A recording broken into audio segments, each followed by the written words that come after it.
कवि का नाम है केदारनाथ सिंह। आज हम उनकी कविता बनारस के विषय में देखेंगे। बनारस कविता में प्राचीनतम शहर बनारस के सांस्कृतिक वैभव के साथ साथ उसके ठेठ बनारसीपन पर प्रकाश डाला गया है। बनारस का ही पौराणिक नाम है काशी। काशी के साथ मिथकीय आस्था जुड़ी हुई है। काशी और गंगा के सानिध्य से मोक्ष की अवधारणा जुड़ी हुई है। ये कविता बनारस शहर की एक दार्शनिक व्याख्या प्रस्तुत करती है। तो देखते हैं इस कविता को। इस शहर में बसंत अचानक आता है और जब आता है तो मैंने देखा है लहर तारा या मडुआ डीह की तरफ से उठता है धूल का एक बवंडर और इस महान पुराने शहर की जीभ किरकिराने लगती है। कवि केदारनाथ सिंह कहते हैं कि बनारस शहर में बसंत का आगमन अचानक से होता है और जब बसंत का आगमन होता है तो लहर तारा और मडुआ डीह वहाँ का ये दोनों इलाके हैं, दो मोहल्ले हैं जिसमें से लहर तारा में कबीर के जन्म का प्रसंग भी जुड़ा हुआ है। मडुआ डीह वहाँ का रेलवे स्टेशन है। तो कवि कहता है कि जब वहाँ बसंत का आगमन होता है तो लहर तारा और मडुआ डीह की तरफ से धूल भरी आंधियाँ चलने लगती हैं और इस महान पुराने शहर की जीभ किरकिराने लगती है। यह इस काव्यांश का सामान्य अर्थ है, लेकिन इसका प्रतीकात्मक अर्थ दूसरा है। कवि कहता है कि लहर तारा और मडुआ डीह ये दोनों इलाके ऐसे हैं जहाँ पर मुस्लिम आबादी बहुत है। ये बनारस शहर हिंदू मुस्लिम एकता और गंगा जमुनी संस्कृति का प्रतीक है, परंतु जब भी इसकी फिजा में नफरत या सांप्रदायिकता का जहर घुलता है तो उसकी जो शुरुआत है वो लहर तारा और मडुआ डीह की तरफ से होती है और धीरे धीरे उस पूरे शहर को वो अपने आगोश में ले लेती है। जो है वह सुगबुगाता है, जो नहीं है वह फेंकने लगता है पचकियां। आदमी दशाश्वमेध घाट पर जाता है और पाता है घाट का आखिरी पत्थर कुछ और मुलायम हो गया है। सीढ़ियों पर बैठे बंदरों की आंखों में एक अजीब सी नमी है। कवि कहता है कि बनारस की जलवायु में जीवंतता है। जो भी है वह अपने जागृत होने का एहसास कराती है, जो नहीं है वह भी अपने होने का एहसास कराता है, अर्थात अंकुरित होने लगता है। आदमी दशाश्वमेध घाट पर जाता है तो उसे लगता है कि घाट का आखिरी पत्थर मुलायम हो गया है। दशाश्वमेध घाट पर अंतिम संस्कार की क्रिया चलती रहती है। वहां पहुंचकर लोगों के मन में जो व्याप्त कठोरता होती है वो भी पिघल जाती है। तो कवि कहता है कि ऐसा लगता है कि यहाँ आकर कठोर हृदय व्यक्ति भी थोड़ी देर के लिए अपनी कठोरता का परित्याग कर देता है। सीढ़ियों पर बैठे बंदरों की आंखों में एक अजीब सी नमी है।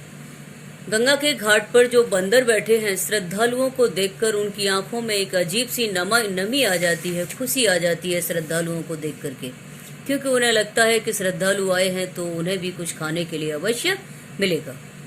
तुमने कभी देखा है खाली कटोरों में बसंत का उतरना?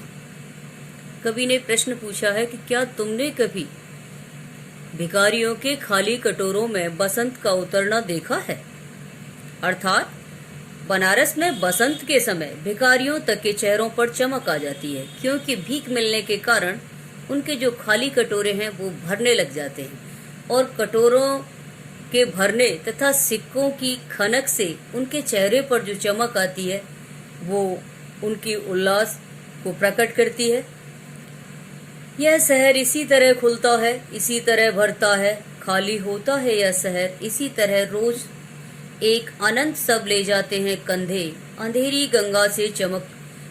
गली से चमकती हुई गंगा की तरह। कवि कहता है कि इसके साथ साथ यह जो शहर है इसी तरह खाली होता है और इसके खाली होने और भरने का सिलसिला चलता ही रहता है। हजारों श्रद्धालु यहाँ आते हैं, शहर भर जाता है, चले जाते हैं, खाली हो जाता है। यहाँ पर प्रतिदिन अंतहीन शवों को कंधों पर उठाकर लाने का सिलसिला चलता ही रहता है।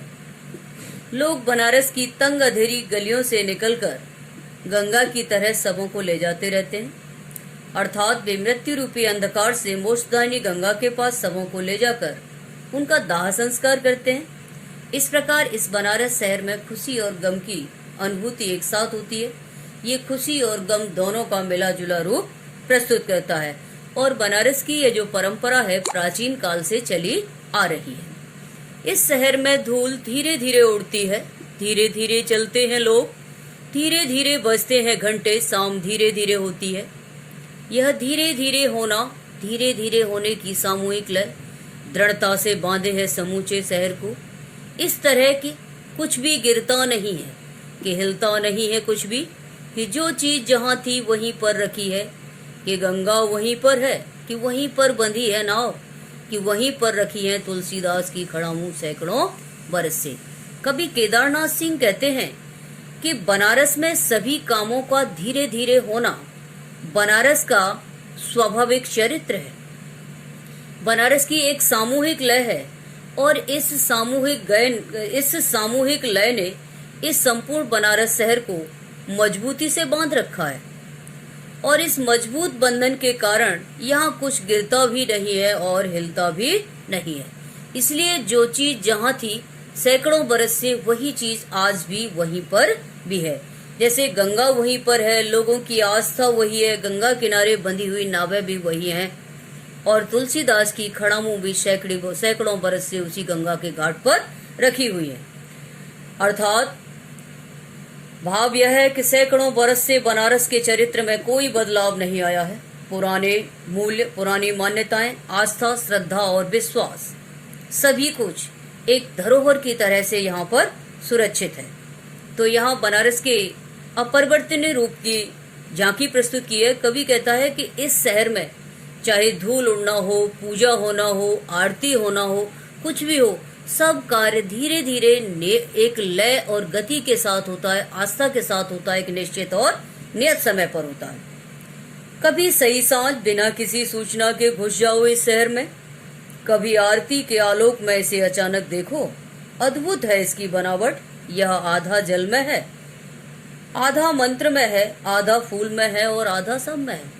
कवि कहता है कि यदि आप बनारस के वास्तविक स्वरूप को देखना चाहते हैं तो आप संध्या के समय बिना किसी पूर्व सूचना के आरती के आलोक में इस शहर को देखो। यह शहर बड़ा विचित्र है, अनोखा है। आप पाएंगे कि ये शहर आधा है और आधा नहीं है, आधा जल में है, आधा मंत्र में है, आधा फूल में है और आधा सम में है। अर्थात ये शहर आधा है और आधा नहीं है। ऐसा लगता है मानो आधा बनारस शहर गंगा में स्नान कर रहा है, आधा शहर मंत्रोच्चार कर रहा है, आधा फूल का काम कर रहा है और आधा बनारस शहर तो सब है, सब नजर आता है। आधा नींद में है, आधा शंख में है। अगर ध्यान से देखो तो यह आधा है और आधा नहीं है। कवि कहता है कि बनारस आधा शहर नींद में प्रतीत होता है तो आधा शहर शंख की ध्वनि में जागता हुआ प्रतीत होता है। इस शहर में कहीं नींद की बोझिलता है तो कहीं पूजा पाठ का जागरण है। अगर हम इसे ध्यान से देखें तो ये बनारस शहर आधा है और आधा नहीं है। अर्थात आधा बनारस प्राचीन सांस्कृतिक स्वरूप और अपना जो मिथकीय आस्था है उस स्वरूप को बनाए हुए है, आधा नहीं है। अर्थात इस शहर में और आधा जो है अपनी आधुनिकता में है, अपनी आधुनिक रोह में। तो प्राचीनता और आध्यात्मिकता तथा आधुनिकता सभी का समावेश है इस बनारस शहर में। जो है वह खड़ा है बिना किसी स्तंभ के, जो नहीं है उसे थामे हैं राख और रोशनी के ऊंचे ऊंचे स्तंभ। कवि कहता है कि बनारस शहर में जो विद्यमान है वह बिना किसी सहारे के, बिना किसी खंबे के खड़े है। अर्थात यहाँ की प्राचीनता को, यहाँ की आध्यात्मिकता को, श्रद्धा, भक्ति और विश्वास को, सामूहिक गति आदि सभी कुछ जो कुछ भी यहाँ पर है वो बिना किसी सहारे के अपने आप ही प्राचीन काल से अब तक ज्यों का त्यों बना हुआ है। यह सब विरासत के रूप में है और जनजीवन में समाया हुआ है। जो नहीं है उसे थामे है राख और रोशनी के ऊंचे ऊंचे स्तंभ, आग के स्तंभ, पानी के स्तंभ, धुएं के, खुशबू के, आदमी के उठे हुए हाथों के स्तंभ। कवि कहता है कि इस बनारस शहर में जो खड़ा है उसे गंगा में बहती हुई मुर्दों की राख, हवन कुंड से निकली हुई अग्नि और धुआं, दहकती हुई आग की लपटों के स्तंभ, धुएं की ऊपर उठती हुई ऊंचाइयों और खुशबू के स्तंभ, मनुष्य के श्रद्धा और आस्था में उठे हुए हाथों के स्तंभ इस बनारस शहर को आज तक संभाले हुए हैं। किसी अलक्षित सूर्य को देता हुआ अर्घ्य शताब्दियों से इसी तरह गंगा के जल में अपनी एक टांग पर खड़ा है यह शहर अपनी दूसरी टांग से बिल्कुल बेखबर। कवि कहता है कि यह बनारस शहर शताब्दियों से किसी अलक्षित सूर्य को अर्घ्य देता हुआ चला आ रहा है। यह एक शांत योगी और सन्यासी की भांति अपनी एक टांग पर गंगा के जल में खड़ा हुआ है और प्रार्थना में लीन है और दूसरे पैर से बिल्कुल बेखबर है। बनारस की प्राचीनता एवं आध्यात्मिकता अपनी भक्ति के साथ स्थिर है और आधुनिकता दूसरी तरफ। दूसरा अर्थ इसका ये भी होगा कि बनारस गंगा जमुनी तहजीब का प्रतीक है, परंतु यहाँ पर सभी लोग बड़े मिलजुल कर रहते हैं। ये सभी प्रकार के सांप्रदायिक भेदभाव से दूर आस्था और भक्ति के सहारे शताब्दियों से ये बनारस शहर आज तक ऐसे ही खड़ा चला आ रहा है। तो बनारस शहर जो कविता है ये मुक्तक छंद में लिखी गई है। इसकी शैली अतुकांत है। बनारस का पौराणिक नाम काशी है। यह कविता बनारस की दार्शनिक व्याख्या प्रस्तुत करती है। मुक्तक छंद में लिखी गई है। बनारस शहर का मानवीकरण किया गया है। जगह जगह पर अनप्रास, पुनरुक्ति, प्रकाश, अलंकार का प्रयोग हुआ है। तो ये थी बनारस कविता और इस संपूर्ण कविता का अर्थ। उम्मीद है आप सबको समझ आ गया होगा।